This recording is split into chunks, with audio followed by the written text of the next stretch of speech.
Hey everyone, just want to throw out a quick little catch-up video in case you haven't caught previous ones.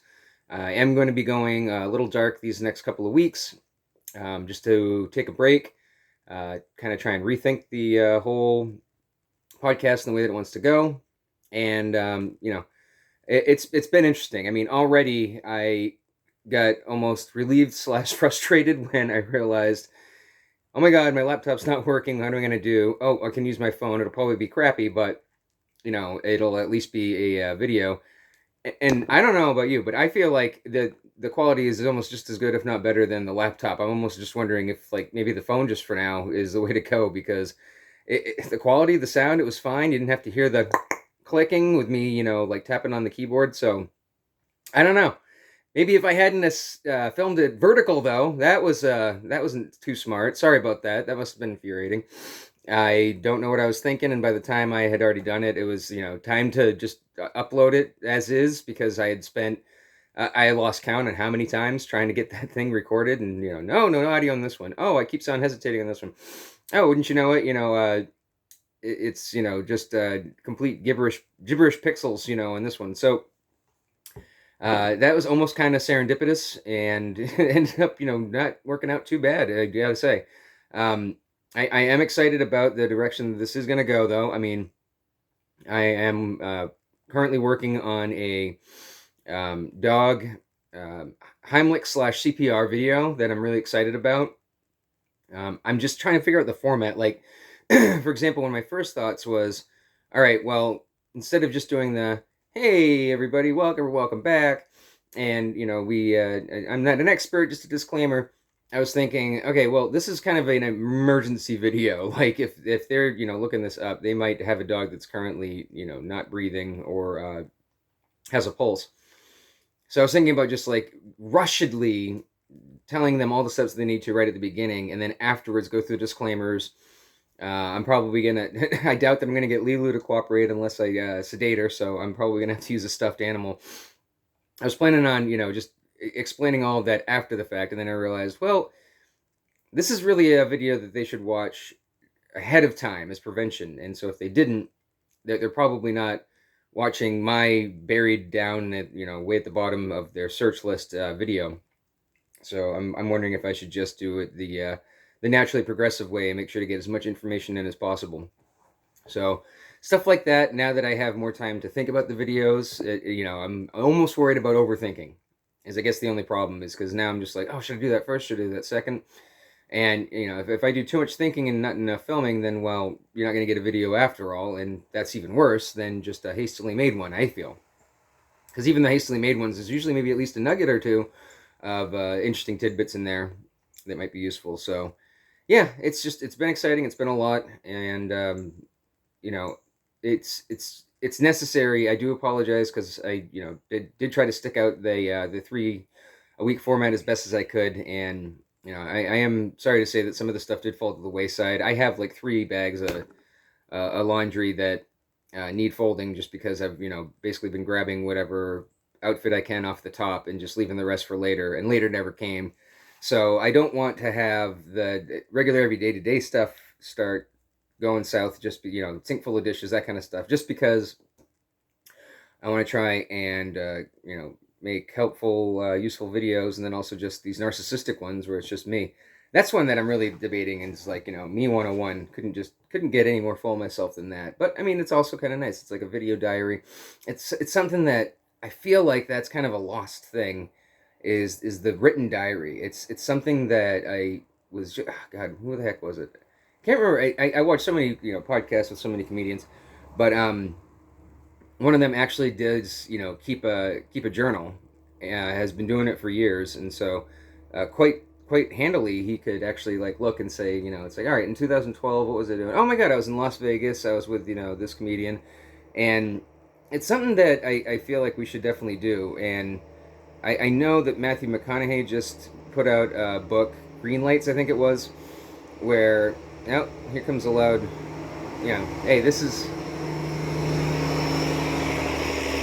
fine. That was loud, but whatever. I mean, this is just the unproduced catching up video. If this was one of the pet or dog ones, I definitely would have had to start over, and or just edit it out. That's the other thing I'm going to be working on learning is just just basic edits, so that if something like that happened, I can just pause and then continue.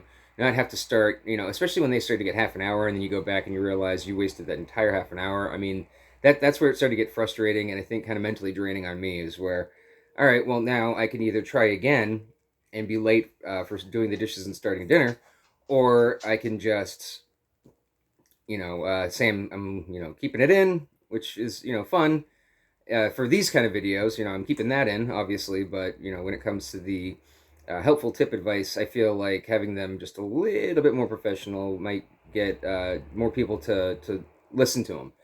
And that's all I'm here for. I mean, I know that maybe like 5 people at the moment are watching it on a regular basis. I thank you for your for doing that, because it does keep me conscious that there are people that might be interested in the next one. Especially like the dog training tip ones. So you guys are keeping me. What's that one, Josh? Shout out Josh Ledger, Sand Dune Customs. Um, Stay humble, hustle hard. I do believe he actually has merch with that on it. But it's good philosophy. It's you know, um, there's nothing that I love more than hearing about celebrities that are still just genuine people when you meet them, and they haven't gotten a diva complex, which I I admit it's something that I can understand how some might go down that path. Who the heck was it? Is it there's a few that have managed to be like child stars since day one, and they still you know have work and are also still keeping you know keeping very down to earth people somehow miraculously. Is it Kurt Russell? I think Kurt Russell. I didn't realize. I've only ever known him in the you know later roles like from Escape from New York on, which I'm dating myself because that movie just turned 40, right? 40 years old is Escape from New York. That's insane. That's banana sandwich. But apparently he was a child star even before that. And from what I understand, he's a genuinely nice guy, and that's awesome. Shout out Kurt Russell, because I know you're watching. Yeah. But so anyway, that's just it. I just wanted to, I'm not gonna go on a whole 30-minute rant like I, sometimes do, just talking about movies and all the boring stuff that excites me, but maybe it might not be for everybody. But I did just want to make sure to touch base and let you know what's going on, check in on you, even though I don't get to hear. See, that's something that Bill Burr does in his all the time, where he's just like, and I'm just checking in on you. How you doing? And I know it's part of the bit, but it's also like, you don't get to hear the other side of that conversation unless he actually reads the comments, which at that level you probably can't. I mean, you might be able to read the top rated ones. What's up, baby girl? Why are you whining? You want to go outside? um, so yeah, it would be nice to be able to get the feedback of like how are you doing, because I mean I'm genuinely interested. I want to make sure that everybody's doing all right, especially uh now more than ever. I do like that there's a open discourse about mental health and maintaining it, and not as much of a stigma. Like I don't believe that we're in that era anymore of like oh, you're gonna see a shrink, kind of like how in The Sopranos, like where Tony absolutely had to keep it hidden. Well, actually, The Sopranos, and also what is that De Niro Crystal movie? Analyze This. Both similar premises. Just one's a comedy, one's a drama, and one's a quick movie that had a okay sequel, and the other one is a show that was a milestone, and it was Breaking Bad before Breaking Bad was Breaking Bad. But yeah, it's and maybe that's just also the environment where it's just like the mob would see that as a negative. Oh, you're talking about that kind of stuff. What if personal info happens? But no, back in the day, it was definitely widely regarded.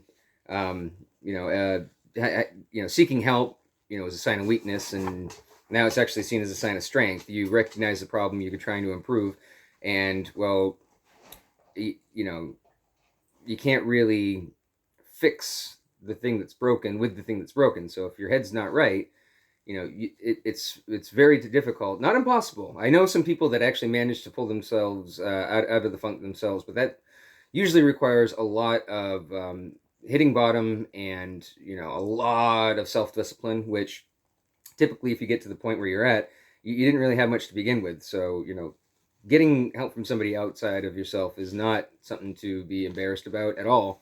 In fact, it's something to be proud of, that, I'm trying to become a better person. And so, yeah, it is nice to see people checking in on other people, and just all that stuff. So, yeah, I wish it wasn't as one-sided, but at the same time, it is kind of nice being able to have a platform to rant on, I guess. It is kind of fun just seeing how long I can go before running out of stuff to say. I mean, it's going to take a bit. I mean, I think that even Joe Rogan, who's now like, one of the most popular ones, admits that he sucked at it at first, and it's just like a muscle. Like, after 10 years of doing podcasting, now he can, fill 3 hours, no problem whatsoever. And, I'm struggling to fill 10. I'm already saying, a whole bunch of times, and it just barely hit the 11-minute mark. So, yeah, before it gets too winded, too late, long story short, too late, I should try and wrap it up. I'm also working on a good wrap-up thing, too. I appreciate you is genuine, but it also isn't as catchy as something else that I could be doing. So I'm working on all that stuff, and, um, I'm definitely welcome for feedback as far as, ways to possibly improve and work on that anyway. So that's it. I'm still alive, and I'm just not going to be as present for a little bit, but when I come back, I'm hopefully going to come back strong. I will have plenty of time to, hopefully work on that in between other activities. So when I do, fingers crossed, it's going to be, excuse me, a little bit more polished. Oh, and there we go. That is the downside of using the phone. I need a more sturdy setup. And what's funny is that, baby girl was just banging the table a bunch of times, so that didn't knock it over, but then just that little thing randomly happened. Anyway, like you care about why a camera fell. And yep, I'm done. I'm leaving it in, but I'm definitely signing it off, and appreciate you.